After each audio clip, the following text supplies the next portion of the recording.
ఎన్నికల్లో ఓ మంత్రి కోసం చేతి చమురు వదిలించుకున్న నేతలకు ఆ అభ్యర్థి షాక్ ఇచ్చారు. గ్రామాల్లో ఓటర్లకు డబ్బులు పంచమని లోకల్ లీడర్లను పురమాయించిన ఆ నేత పోలింగ్ తర్వాత హ్యాండ్ ఇచ్చారనే టాక్ నడుస్తోంది. ఖర్చు పెట్టిన డబ్బుల కోసం వెళ్లిన వైసీపీ నాయకుల్ని అవమానించారనే విమర్శలు వస్తున్నాయి. ఇంతకీ ఎవరా మంత్రి, ఏ జిల్లా, ఏ నియోజకవర్గం? Was the story?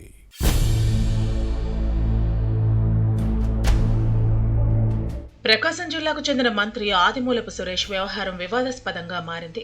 కొండపి నియోజకవర్గంలో వైసీపీ అభ్యర్థిగా పోటీ చేసిన ఈయన ఎన్నికల్లో ఓటర్లకు పంచేందుకు గ్రామాల్లో పార్టీ నేతల సొంత డబ్బులు ఖర్చు పెట్టించినట్లు టాక్. కానీ పోలింగ్ ముగిసిన తర్వాత చేతులెత్తేశారని బాధిత నాయకులు గొల్లుమంటున్నారు. ఎవరెంత పంపిణీ చేశారో తనకు తెలుసంటూ కామెంట్ చేయటం వారికి పుండు మీద కారం చల్లినట్టు అయింది. పార్టీ నేతలు పెట్టిన ఖర్చులు ఇవ్వలేదనే ప్రచారం జరుగుతోంది. దీంతో ప్రకాశం జిల్లా వైసీపీలో మంత్రి వ్యవహారం హాట్ టాపిక్ గా మారింది. ఈ నేత తీరు ఏరు దాటిన తర్వాత తెప్ప తగలేసిన చందంగా ఉందని పార్టీ నేతలు మండిపడుతున్నారు. ముందుగా తమతో డబ్బు ఖర్చు చేయించి ఇప్పుడు ఈ విధంగా చేయడంపై ఆగ్రహంతో ఉన్నారు.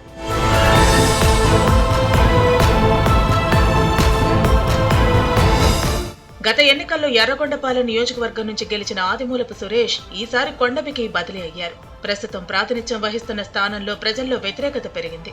పార్టీ నాయకులు మంత్రికి వ్యతిరేకంగా గ్రూపులు కట్టడంతో స్థానచలనం తప్పలేదు. 5 ఏళ్ల పాటు మంత్రిగా పనిచేసిన సురేష్ కొండపిలో గెలుపు కోసం భారీగా డబ్బు ఖర్చు చేస్తారని వైసీపీ నాయకులు భావించారు. కానీ కొన్ని మండలాల్లో ఓట్లు కొనుగోలుకు డబ్బు సర్దుబాటు కాకపోవడంతో స్థానిక నేతలతో సొంత పైసలు పంపిణీ చేయించారని ప్రచారం జరుగుతోంది. పోలింగ్ పూర్తయిన తర్వాత లోకల్ లీడర్లు పంపిణీ చేసిన సొమ్ముని ఇస్తానని హామీ ఇచ్చారట మంత్రి సురేష్. కానీ ఆ తర్వాత నగదు కోసం వెళ్లిన వారికి హ్యాండ్ ఇచ్చారని టాక్ నడుస్తోంది. గ్రామాల్లో పంచిన సొమ్ము లెక్కలు తనకు తెలుసంటూ డబ్బుల కోసం వెళ్లిన వైసీపీ లీడర్లతో వాదనకు దిగారని ప్రచారం జరుగుతోంది.